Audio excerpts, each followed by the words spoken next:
अस्सलाम वालेकुम, welcome to my channel. आज से हम पहला चैप्टर फिजियोलॉजी का स्टार्ट करते हैं, जिसका टॉपिक है functional organization of human body and control of internal environment.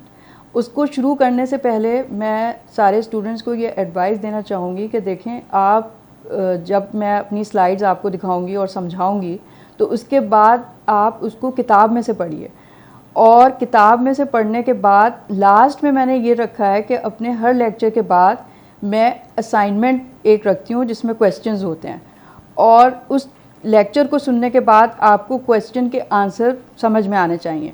और मैं ये आपसे कहूँगी कि बहुत ज़रूरी है कि उसको अपने पास आप लिखें, यानी कि आप एक फ़ाइल बनाएं जिसमें चैप्टर वाइज आप फ़ोल्डर बनाइए और उसमें लिख के छोटा छोटा साफ साफ खूबसूरत, ताकि जब आप उसको रिवाइज़ करें तो आपको बहुत आसानी होगी इम्तिहान से पहले पढ़ने में।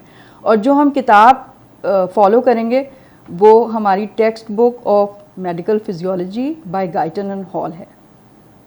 ठीक है, तो पहले हम जो ये टॉपिक स्टार्ट करते हैं। Today's is our first topic of physiology, that is functional organization of human body and control of internal environment.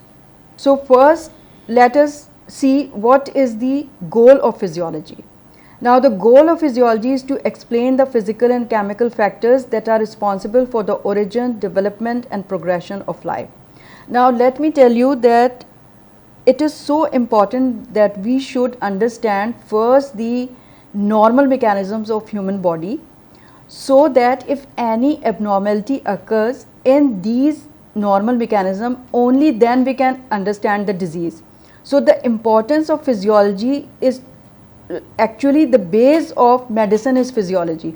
So once you don't know the abnormal mechanism, how can you describe abnormality, which we will later study in pathology and medicine.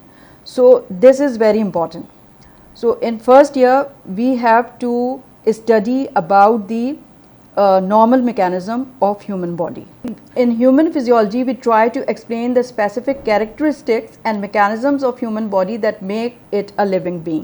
अब किस तरह से हमारे अंदर सारे mechanisms काम कर रहे हैं और कैसे हम चल फिर रहे हैं, और वो सारा हम इस फिजियोलॉजी में एक्सप्लेन करते हैं.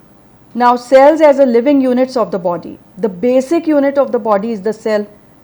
Each organ is an aggregate of many different cells held together by intracellular supporting structures. Each type of cell is specifically adapted to perform one or a few particular functions. अब हमारी body में जो है cell उसका functional unit है. Sales जब मिलते हैं तो वो टिश्यू बनाते हैं, जब टिश्यू मिलते हैं तो वो ऑर्गन बनाते हैं, जब ऑर्गन सारे कंबाइन होते हैं तो वो एक सिस्टम बना देते हैं. तो सारे सिस्टम हम वन बाय वन जो भी ह्यूमन बॉडी में है वो पढ़ेंगे. और जो सेल का स्ट्रक्चर है जो हम सेकंड टॉपिक में अपना डिस्कस करेंगे, सेल का स्ट्रक्चर तकरीबन एक ही होता है पूरे बॉडी में, लेकिन उस बॉडी के पार्ट के हिसाब से जो भी उसका काम है थोड़े से स्ट्रक्चरल डिफरेंसेस सेल में होते हैं. तो वो हम उसी वक्त देख लेंगे जब हम वो वाला पार्ट पढ़ेंगे बॉडी का. Although many cells of the body often differ markedly from one another, all of them have certain basic characteristics that are alike. Almost all cells have the ability to reproduce additional cells of their own kind. मतलब ये कि जो sales हैं वो regenerate होते रहते हैं. जो वियर एंड टियर होती है उसमें जो डेड सेल हैं वो रिप्लेस हो जाते हैं नए ग्रोइंग सेल से. Now we will discuss about internal environment. The other name for internal environment is extracellular fluid, which is abbreviated as ECF, capital ECF. Now see that about 60% of the adult human body is fluid, mainly water solution of ions and other substances. Although most of this fluid is inside the cells and it is called intracellular fluid, but 1/3 fluid is in the spaces outside the cells and it is called extracellular fluid. Now the cell has fluid which is known as intracellular fluid, and these cells are interspersed in the environment which has got fluid which is known as extracellular fluid, and this extracellular fluid is actually also known as internal environment of the body. This extracellular fluid is in constant motion throughout the body. It is transported rapidly in circulating blood and then mixed between the blood and the tissue fluids by diffusion through the capillary walls. अब जो sales हैं वो सारे internal environment में पड़े हुए हैं जहाँ पे एक्स्ट्रा सेलुलर फ्लूइड है. उस एक्स्ट्रा सेलुलर फ्लूइड से जो आयंस हैं, सब्सटेंसेस हैं, न्यूट्रिएंट्स हैं, वो सेल के अंदर जा रहे हैं. सेल से जो वेस्ट प्रोडक्ट्स हैं वो बाहर आ रही हैं. तो कंटिन्यूस मोशन में होता है ये एक्स्ट्रा सेलुलर फ्लूइड. ठीक है. अब ये डायग्राम आप देख रहे हैं, इसमें एक तरफ आर्टीरियोल दिखाया हुआ है, दूसरी तरफ वेनियोल है. आर्टीरियोल से आप देखें जो ये एरो का निशान है उसका बीच में इंटरस्टिशियल फ्लूइड है और उसमें सेल्स पड़े हुए हैं. ठीक है. तो एक्स्ट्रा सेलुलर फ्लूइड के दो पार्ट्स हो गए. एक तो वेसल्स के अंदर है जिसको हम प्लाज्मा कहते हैं, और दूसरा वेसल्स के बाहर जो स्पेसेस में फ्लूइड है उसको हम कहते हैं इंटरस्टिशियल फ्लूइड. ठीक है. तो प्लाज्मा और interstitial fluid make the extra cellular fluid और इंटरनल एनवायरनमेंट. और आप इन एरो के निशान से देख रहे हैं कि ये मुस्तकिल कांस्टेंट मोशन में है. वेसल से वो बीच में आ रहे हैं सेल में, सेल से वो वेसल्स के अंदर जा रहे हैं. ठीक है. In the extracellular fluid are ions and nutrients needed by the cells to maintain life. अब ज़ाहिरी बात है कि सेल हम देखेंगे उसके जो ऑर्गेनल्स हैं उनको एनर्जी की ज़रूरत है. एनर्जी प्रोड्यूस जब होगी जब उसको न्यूट्रिएंट्स, ऑक्सीजन, ग्लूकोज और ये सब मिलेगा. तो does all the cells live in essentially the same environment, the extracellular fluid. अब सारे फ्लूइड जो हैं वो extracellular fluid में ही तो पड़े हुए हैं, तो इसलिए हम उसको कहते हैं सेम एनवायरनमेंट है और वो है internal environment. For this reason the extracellular fluid is called also called internal environment of the body और द मीलियो इंटीरियोर. ये एक फ्रेंच साइंटिस्ट था जिसने इंटरनल एनवायरनमेंट को डिस्कवर किया था और इसलिए उसको कहते हैं मीलियो इंटीरियोर. Cells are capable of living, growing and performing their special functions as long as the proper concentration of oxygen, glucose, different ions, amino acids, fatty acids and other constituents are available in this internal environment.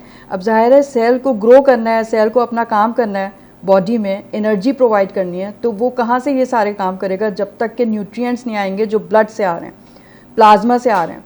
उसमें क्या क्या है? Oxygen है, glucose है, ions हैं, amino acids हैं, fatty acids हैं और दूसरे न्यूट्रिएंट्स हैं. Now the difference between extracellular and intracellular fluid. The extracellular fluid contains large amount of sodium, chloride and bicarbonate ions plus nutrients for the cells such as oxygen, glucose, fatty acids and amino acid. It also contains carbon dioxide that is being transported from the cells to the lungs to be excreted, plus other cellular waste products that are being transported to the kidneys for excretion. अब extra cellular fluid में जो सबसे बड़ा फ़र्क है intracellular fluid से, उसमें यह है कि इसमें सोडियम आयंस बहुत ज़्यादा होते हैं, उसके अलावा क्लोराइड आयंस होते हैं और बाइकार्बोनेट आयंस होते हैं. ठीक है. अब ये यहाँ पे ये डायग्राम दिखाई हुई है. अब आप लेफ़्ट साइड पे देखिए कि इंट्रासेलुलर फ्लूइड है और इंट्रासेलुलर फ्लूइड के साथ फिर सेल मेम्ब्रेन दिखाई हुई है. हम पढ़ेंगे बाद में, लिपिड बाइलेयर है तो ये सेल मेम्ब्रेन है. फिर उसके बाहर एक्स्ट्रा सेलुलर फ्लूइड है जो दो पार्ट्स में डिवाइड हुआ हुआ है. एक तो है, आप बीच में देखिए, इंटरस्टिशियल फ्लूइड, और फिर ये जो रेड रंग की लाइन है ये वेसल वॉल है, यानी कि एंडोथीलियल लाइनिंग है ये, और इसके अंदर ब्लड का पोर्शन है प्लाज्मा. तो एक्स्ट्रा सेलुलर फ्लूइड के कितने पार्ट्स हो गए? एक तो इंटरस्टिशियल फ्लूइड हो गया जो सेल्स के बीच में है, और दूसरा प्लाज्मा हो गया जो वेसल के अंदर है. अब ये तीर का निशान जो है इधर से उधर दोनों तरफ है, इसका मतलब है कांस्टेंट मोशन में जो आयंस और न्यूट्रिएंट्स हैं वो वेसल से एक्स्ट्रा से इंटरस्टिशियल फ्लूइड में आ रहे हैं, इंटरस्टिशियल फ्लूइड से सेल वॉल के थ्रू सेल के अंदर जा रहे हैं.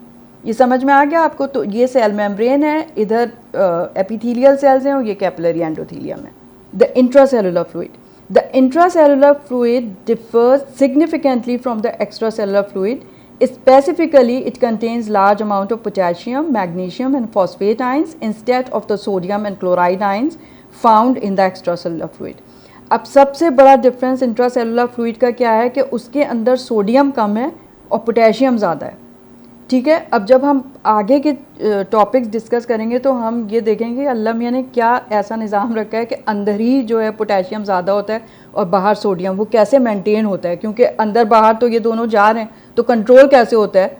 तो अल्लाह मियाँ ने एक बहुत ही हैरत अंगेज़ निज़ाम बनाया, वो आप समझेंगे तो बस बहुत हैरत होगी आपको। Special mechanisms for transporting ions through the cell membranes maintain the ion concentration differences between the extracellular and intracellular fluid. अब जो concentrations हैं सोडियम की extracellular fluid में, उसकी एक normal range है, वो उसी में रहता है, और पोटेशियम की भी जो है वो एक normal range है, वो उसी में रहता है, और ज़रा सा भी अगर फ़र्क हो तो फिर वो एक डिज़ीज़ या पैथोलॉजिकल कंडीशन कर देगा, सर्वाइवल मुश्किल हो जाएगा। देखिए, मैं हर टॉपिक के आखिर में आपको असाइनमेंट दूंगी। असाइनमेंट का मकसद ये है कि आपको समझ में आया या नहीं आया टॉपिक, वो आप इन स्लाइड्स को देखें, सुने, समझें, फिर उसके बाद किताब में से पढ़ें, और फिर उसके आंसर जैसे मैंने फ़ाइल बताई है फ़ोल्डर में आप पहला चैप्टर का टॉपिक लिख के और ये क्वेश्चंस आपने करने हैं। Number 1, what is the difference between extra cellular fluid and intra cellular fluid. मतलब ये कि एक्स्ट्रा सेलुलर फ्लूइड में कौन से आयन ज़्यादा हैं, इंट्रासेलुलर फ्लूइड में कौन से ज़्यादा हैं, ये सारा आपने लिखना है, ठीक है। और कौन सा फ्लूइड कहाँ पे ज़्यादा होता है, कहाँ पे कम होता है, वो लिखना है। Question number 2, what is internal environment and what are the parts of it. अब इंटरनल एनवायरनमेंट जो है वो एक्स्ट्रा सेलुलर फ्लूइड ही है। पार्ट से मतलब ये है कि जो मैंने आपको डायग्राम दिखाई है कि इसके 2 पार्ट्स हैं, एक इंटरस्टिशियल फ्लूइड है जो सेल के बीच में है, दूसरा प्लाज्मा है जो वेसल के अंदर है, और ये कांस्टेंट मोशन में इधर से उधर आयंस और न्यूट्रिएंट्स होते रहते हैं। अब आपने जो है इसको अच्छी तरीके से समझ के असाइनमेंट बनाने का मकसद ये है कि साफ साफ आप लिख लें उसको, और ये नहीं कि गंदा गंदा लिखें तो बाद में खुद ही आपसे ना पढ़ा जाए।